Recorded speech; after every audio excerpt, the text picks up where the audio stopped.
Assalamualaikum warahmatullahi wabarakatuh. Alhamdulillah wassalatu wassalamu ala Rasulillah wa ala alihi wa sahbihi wa man wala, amma ba'd. Sidang jemaah yang dirahmati dikasihi oleh Allah Subhanahu wa taala. InsyaAllah pada pagi ini kita akan membicarakan tentang ayat yang ke-94 yang berada pada muka surat 64, dan juga kita akan membaca pada ayat yang ke-95 yang berada pada ayat pada muka surat 69 bagi nota yang bercetak. Kita baca kembali ayat nombor 94 yang telah kita bacakan pada hari Rabu pada minggu yang lalu. A'udzu billahi minasy syaithanir rajim.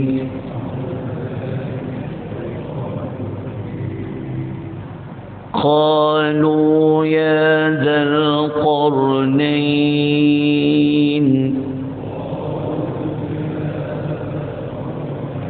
إن يأجوج ومأجوج مفسدون في الأرض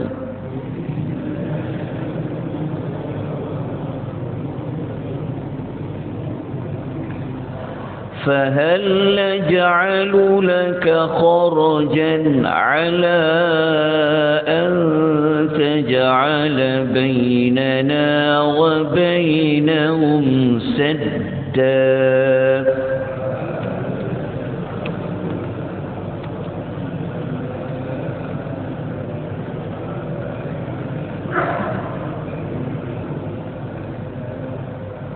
ayat 95. قال ما مكنني فيه ربي خير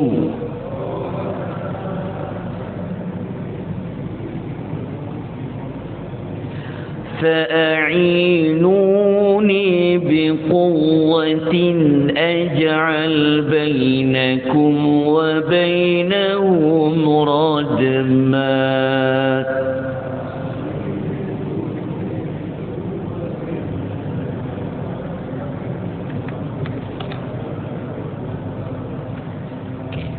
Kita kembali kepada melihat terjemahan dan tafsiran bagi ayat yang ke-94. Ayat 94 ini apabila Dzulqarnain telah pergi kepada perjalanan yang ketiga, dia menemui satu kaum yang pada mula-mula kaum ini susah untuk berkomunikasi dengan mereka, namun akhirnya Dzulqarnain dapat berkomunikasi dengan mereka, yang mana kaum ini telah meminta kepada Dzulqarnain. Mereka memberitahu kepada Dzulqarnain bahawa ada satu makhluk namanya Ya'juj wa Ma'juj, yang mana Ya'juj dan Ma'juj ini telah melakukan kerosakan di muka bumi. Mereka kata Ya'juj dan Ma'juj ni, Dzulqarnain, mereka ni adalah golongan yang melakukan kerosakan di muka bumi. Kemudian mereka telah menawarkan kepada Dzulqarnain dengan satu bayaran. Bayaran dekat situ, upah dekat situ disebut dengan perkataan khorjan. Khorjan merupakan bayaran yang dibayar sekaligus. Bayaran tersebut, upah tersebut adalah untuk Dzulqarnain membina sebuah tembok yang dapat menghalang kaum itu dengan Ya'juj dan Ma'juj. Okay, itu terjemahan bagi ayat nombor 94. Jadi kita telah ulas tentang Ya'juj dan Ma'juj sedikit. Maksudnya kaum ini berdasarkan ayat ini menunjukkan kepada kita bahawa Ya'juj dan Ma'juj itu telah pun muncul. Okey, kita terus pergi kepada apakah tindakan selepas tadabbur, selepas kita membaca ayat 94 tadi, apakah teladan yang boleh kita ambil? Okey, buka surat nombor 67 bagi nota yang bercetak. Kalau tuan-tuan melihat secara PDF, dia berada pada slide nombor 139. Okey. Teladan nombor 1, kita berdasarkan ayat 94 tadi, maknanya kita kena mempercayai dengan yakin bahawasanya Ya'juj dan Ma'juj ini sudah pun ada. Ya'juj dan Ma'juj sudah pun ada. Dan kita meyakini ia akan kembali, dia akan muncul. Maksudnya dia akan muncul kepada manusia adalah pada akhir zaman. Jadi nak tahu bila, ketika dia, sebab itu saya minta dalam nota ini ada dilampirkan nota bertajuk Ya'juj dan Ma'juj. Tak apa, nanti kita baca hadis dia. Tindakan kita yang kedua, kaum tadi tu, kenapa dia sendiri tidak membina tembok tu? Isu dia. Betul tak? Kenapa kaum tu dia terpaksa meminta kepada Zulkarnain untuk membina tembok, sedangkan dia ada duit? Kenapa kita kata dia ada duit? Dia ada wang kerana dia sanggup bayar kepada Zulkarnain. Kan dia tadi dia offer berkata apa? Kharajat. Betul tak? Jadi berdasarkan ayat ini, pelajaran kita dapat belajar, kita ni orang Islam, kita tak nak jadi macam kaum tu. Kenapa? Ada duit, tapi kenapa perlu tunggu Zulkarnain? Sedangkan dia orang tahu bahawa sudah ada Ya'juj dan Ma'juj. Menunjukkan kaum itu, adakah kaum itu dia memang tak pandai nak membina tembok? Ataupun mereka malas? Ataupun mereka tak ada ilmu? Kenapa mereka meminta kepada Zulkarnain? Jadi teladan dia, di sebalik kita baca cerita tu, sebenarnya Allah nak minta kepada kita jadi umat Islam yang kuat, umat Islam yang rajin, dan umat Islam yang knowledgeable. Kita, maknanya mereka terpaksa menggunakan tenaga mana? Mereka terpaksa menggunakan tenaga Zulkarnain. Maknanya terpaksa apa? Outsourcing. Dia terpaksa outsource Zulkarnain. Sebab nanti kita akan baca pada ayat nombor 96, mereka ada sumber nak bina tembok tu. Nanti kita akan tengok apabila Zulkarnain minta mereka cari besi. Mereka boleh cari besi tu. Besi tu bukan sikit, setinggi gunung. Maknanya sumber nak buat tembok tu ada. Tapi kenapa mereka tak buat? Jadi kita tak nak, kalau boleh kita nak jadi umat Islam yang serba boleh. Pandai buat kereta, pandai segala-galanya. Kalau tidak, semua made in China. Dia faham kan? Kita kan ada kepandaian, ada hasil. Maka kenapa kita tak membuat semua benda? Ini import, outsource. Akhirnya umat Islam ni kerja dia membeli. Kenapa kita tak buat sendiri? Kenapa kita tak usaha? Maka inilah di antara teladan yang boleh kita ambil daripada kisah tadi. Kemudian tindakan kita yang ketiga, kita dapat belajar dekat sini bahawasanya kenapa kaum itu nak bagi upah kepada Zulkarnain, menunjukkan bahawasanya dalam melakukan sesuatu pekerjaan memang patut diberikan upah. Adakah Zulkarnain ambil? Kejap lagi kita bincang. Tapi isu ini perlu diberikan upah dalam buat satu kerja. Okey, untuk upah ni ada dinyatakan hadis sebagai sokongan riwayat Bukhari, yang mana Nabi cakap dalam hadis riwayat Bukhari ni, dalam sabda Nabi SAW, ada 3 golongan manusia yang mana kata Nabi, Allah Ta'ala mengatakan bahawa Allah itu akan menjadi musuh kepada 3 golongan lelaki ini. Yang pertama, lelaki yang memberi dengan namaku lalu dia melakukan pengkhianatan. Yang kedua, orang yang ambil upah daripada menjual orang yang merdeka. Yang ketiga tu kita nak ambil, lelaki yang memberi upah kepada orang yang bekerja sedangkan pekerjanya telah buat kerja tu tapi dia tidak memberikan upahnya. Maksudnya kalau tuan-tuan telah cari orang buat kerja untuk tuan-tuan dan perempuan, tuan-tuan janji nanti saya bayar sekian-sekian, saya bagi upah sekian-sekian, tetapi pada saat orang tu dah buat dah kerja dia tetapi tidak dibayar gajinya, maka tak boleh. Maka Zulkarnain telah ditawarkan membina tembok dan mereka menawarkan kepada Zulkarnain adalah upah. So kalau ada orang minta upah, maka buat satu pekerjaan, maka boleh tak? Haram ke? Jawapannya boleh minta upah.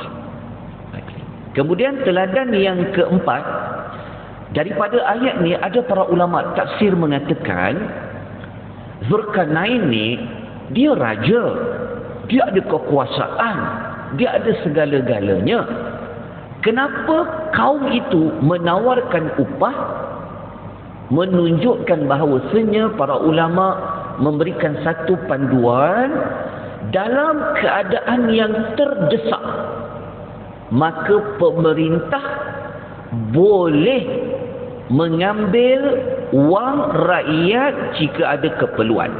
Kita panggil yang benar-benar mendesak. Tuan-tuan jangan lupa perkataan yang benar-benar mendesak. Maksudnya mungkin nak buat nak buat tembok tu besar, perlu kos yang banyak. Betul tak? Nak buat setinggi gunung. Jadi kalau kerajaan tak ada duit nak buat, tapi kita perlu buat. Mungkin satu ketika kerajaan kata apa? Okey, diminta kepada rakyat mengeluarkan sedikit sumbangan. Contoh, maka boleh digunakan ayat ini untuk dijadikan sebagai panduan. Itu teladan yang keempat. Teladan yang kelima, menariknya, ada para ulama kata, ayat 94 ni lah yang menjadi idea kepada kita ni, kalau nak halang orang yang buat kerosakan, orang jahat, kita kena halang dia. Maka antara halangnya buat apa? Dibinanya penjara. Sebab Ya'juj dan Ma'juj dia melakukan kerosakan. Macam mana nak halang dia? Maka dibinakan satu tembok. Maka kalau ada orang-orang yang jahat yang melakukan kerosakan, ambil harta orang dan sebagainya, boleh mencederakan orang dan sebagainya, maka pemerintah boleh membina satu halangan. Antara halangannya yang paling applicable adalah membina penjara untuk orang-orang yang melakukan kerosakan.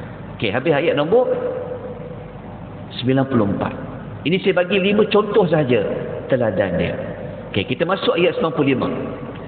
Ayat 95 ni menunjukkan kepada kita, adakah Zulkarnain itu dia ambil upah tu? Boleh tak Zulkarnain kata apa? Boleh tak Zulkarnain keluarkan sebuah harga? Dia boleh minta tak? Nak bina tembok ni bukan senang tau. Memerlukan belanja yang sangat besar. Tetapi Zulkarnain, dia telah memberikan kita satu contoh yang terbaik. Apa dia kata? Dia kata apa yang Allah bagi dekat aku sekarang ni, kata Zulkarnain. Allah bagi aku kuasa, Allah bagi aku tentang ilmu, Allah bagi aku kekuatan, Allah bagi aku tentang harta, kata Zulkarnain. Itu sudah lagi baik daripada apa yang kau nak tawarkan kepada aku, kata Zulkarnain. Jelas tak? Faham tak? Maknanya Zulkarnain dia menolak untuk mengambil upah yang ditawarkan kepada Zulkarnain. Sebab apa? Sebab bagi dia, apa yang ada pada dia tu pun sebenarnya adalah sudah lebih baik. Kemudian Zulkarnain dia cuma minta dekat kaum tu tolong dia membina tembok. Bukan tolong dengan apa? Tolong dengan tenaga. Okey, dah jelas ayat dia ni. Lepas tu Zulkarnain kata, maksudnya Zulkarnain kata, maknanya Zulkarnain dia tak nak upah yang ditawarkan, tetapi Zulkarnain minta mereka tolong bersama dengan dia, membantu dia membina tembok tersebut. Okey, jelas ayat 105. Okey, macam mana dia bina? Caranya bagaimana? Nanti kita akan baca dekat ayat nombor 96. Sebelum kita melangkah kepada ayat 96, apakah tindakan teladan yang boleh kita ambil daripada ayat nombor 95? Nombor 1, tidak membebankan rakyat, bahkan menjaga kebajikan rakyat. Lain macam je ni, tak. Ni bukan sebab nak dekat pilihan raya ke apa, tak ada. Saya pun tak tahu ayat ni akan dibaca pada pagi ni. Tak, unplanning. Wallahu alam. Tapi cerita Al-Quran. Okey. Ayat ni, tuan-tuan, boleh tak Zulkarnain dia gunakan kekuasaan dia, dia paksa kaum tu bayar banyak-banyak? Boleh tak? Boleh tak Zulkarnain ni buat? Dia boleh. Sebab bukan dia pun tak tahu Zulkarnain ni datang dengan bala tentera yang besar. Boleh je Zulkarnain minta dibayar emas ke, dinar ke. Tetapi menunjukkan kepada kita bahawasanya rupa-rupanya ada raja yang dia tak nak susahkan rakyat dia. Dia tak minta, dia tak nak ambil upah tu. Walaupun upah tu ditawarkan, bukan dia minta, ditawarkan. Dia tak nak ambil. Menunjukkan apa? Jaga kebajikan rakyat. Jelas mungkin lepas ni apabila pemerintah baca ayat 95 ni dapat hidayah, mungkin lepas ni cukai dilupuskan. Amin lah, amin. Contoh. Jaga kebajikan. Sebab apa kena jaga kebajikan? Ni dalil dia. Saya ambil satu hadis saja. Dalam hadis riwayat Abu Dawud, sabda Nabi SAW, sesiapa yang Allah melantik dia mentadbir sesuatu urusan umat Islam, tetapi dia tidak menunaikan hajat dan keperluan orang yang ditadbir tu, nescaya Allah akan halang hajat dan keperluan orang itu pada hari kiamat. Terfaham tak hadis ni?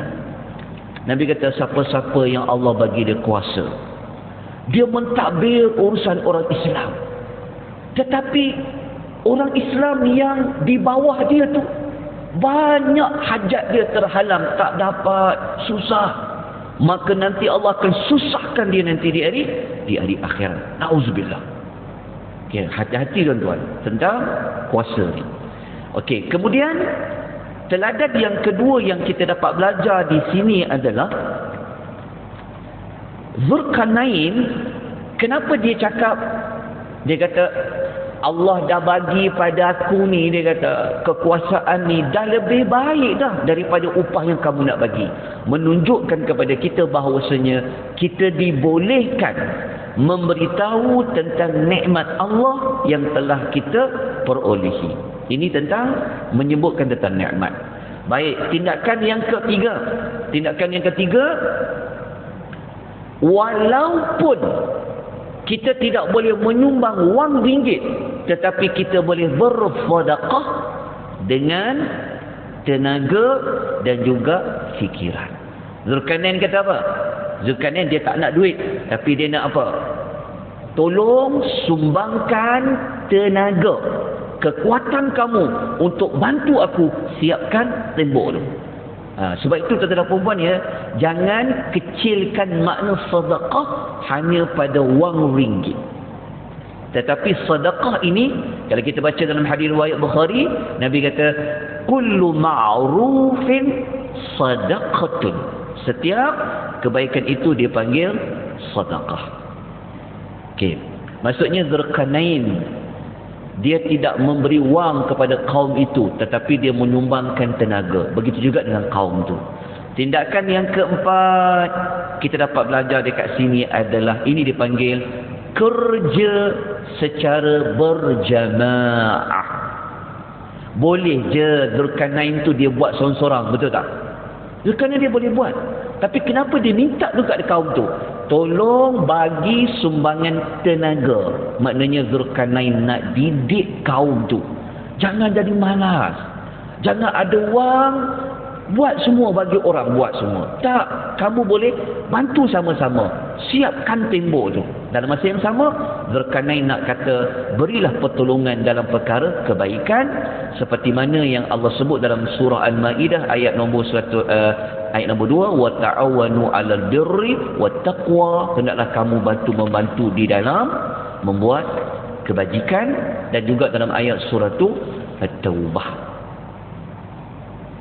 Dan yang kelima dan yang keenam adalah bersifat zuhud terhadap harta seperti mana Zulkarnain tadi. Dan yang keenam, bekerja secara berjemaah telah pun saya sebutkan tadi bersamaan dengan tindakan teladan yang keempat. Jadi inilah di antara yang dapat kita lakukan. Ya, walaupun kita tak boleh bagi sumbang wang, tetapi kita boleh bagi sumbangan apa? Idea, tenaga dan apa saja cara, asalkan kita dapat bertolong-tolongan dalam perkara kebaikan. InsyaAllah kita sambung pada keesokan pagi pada ayat yang ke-96 dan ayat nombor 97. InsyaAllah boleh baca terlebih dahulu. Moga-moga dapat manfaat, dapat rahmat dan berkat pengisian kita pada pagi ini. Kita sudah dengan tasbih kafarah. Subhanakallahumma wa bihamdika ashhadu an la ilaha illa anta astaghfiruka wa atubu ilaik. والعصر إن الإنسان لفي خسر إلى الذين آمنوا وعملوا الصالحات وتواصوا بالحق وتواصوا بالصبر وبلا توفيق والهداية والسلام عليكم ورحمة الله وبركاته.